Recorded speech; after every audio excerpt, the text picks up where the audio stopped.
All authority in heaven and on earth has been given to me. Go, therefore, and make disciples of all nations, baptizing them in the name of the Father, and of the Son, and of the Holy Spirit, teaching them to observe everything I have commanded you, and behold, I am with you always to the end of the age. So much packed into this great commission that Jesus has given us. But just think about that word at the very beginning of verse 19, go. In light of the fact that Jesus has all authority, that he's worthy of all praise and all glory, that he has died on a cross, risen from the grave, ascended into heaven, and he will save all who trust in him from their sins forever. He will not only save them from their sins, he will fill them with his Spirit, that they might experience life as God has created them to live. They might be born again, new life. So in light of the fact that he has authority to do that through this message, we go.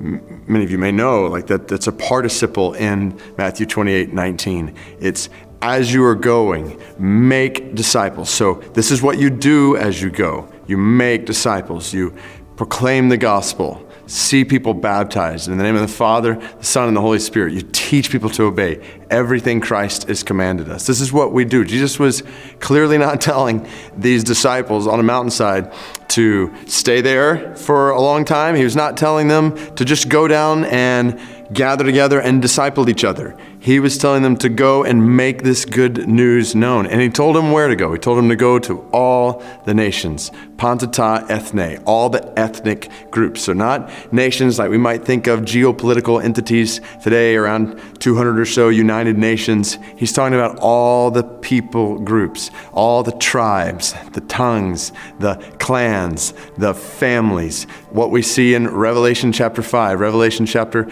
7, every people, nation, tribe, language. We're to go to all of them. So that starts right where we are. We know this is the way it played out in Acts chapter 1, verse 8. You will receive power when the Holy Spirit comes upon you to be witnesses in Jerusalem, and then from Jerusalem into Judea and Samaria and into the ends of the earth. So we go. Think about how this transforms our lives today. We get up in the morning, we walk out of our houses. Even before we walk out of our houses, there is a going that's happening where we live. We make disciples. We proclaim the gospel in our homes. We lead people in our home to know Jesus, to trust in Jesus, to be identified with Jesus, to obey everything Jesus has commanded. This command to go plays out before you even walk out of your house or your apartment building, your dorm room in the morning. And then as you go out in the world, this is what you've been commanded to do, commissioned to do. You are filled with the Holy Spirit of God. I'm filled with the power of God's Spirit for the accomplishment of this mission, to go. And as I go to do this work, to proclaim this gospel, to see people baptized, to teach people to obey Christ, to experience the life that God has intended us, created us to live. What an opportunity, what a privilege, what a stewardship we've been given. And it's all day long. This is what we've been commissioned to do until we lay our heads on our pillows at night, and then we get up the next morning and we do the next same thing. We do that right where we live, and then Matthew 28:19 compels us to go wherever he leads. There are 7,000 people groups, ethne, who have little to no knowledge of the gospel right now. Disciples have not been made there. Churches have not been planted there. Over a couple of billion people. And Jesus has given us a clear command, not just to make disciples and to go just generally into the world. He has told us to go specifically to all the nations. And so as we go and make disciples right where we live, we all must be open to make disciples wherever he leads. And so I would encourage you just to look at your sphere of influence right now and right where you live and say, God, I want to go every day. I want to be a part of making disciples right where I live. And then, God, here's my life. Here's my family. Here's my future.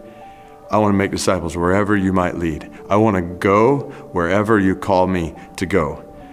Today and in the days to come, wherever you want me to go, so that disciples might be made in all the nations. This is the commission we've been given. And the beauty is, one day it will be accomplished, and peoples, nations, tribes, they'll all be gathered around the throne of our King. All authority in heaven and earth has been given to him. He will receive the glory he is due, and it will be because in God's sovereign grace and plan, he commissioned us to go, and we were obedient. May it be said of our lives that we were obedient to this command to go, and we will see the fruit of our going in the praise of our King for all of eternity.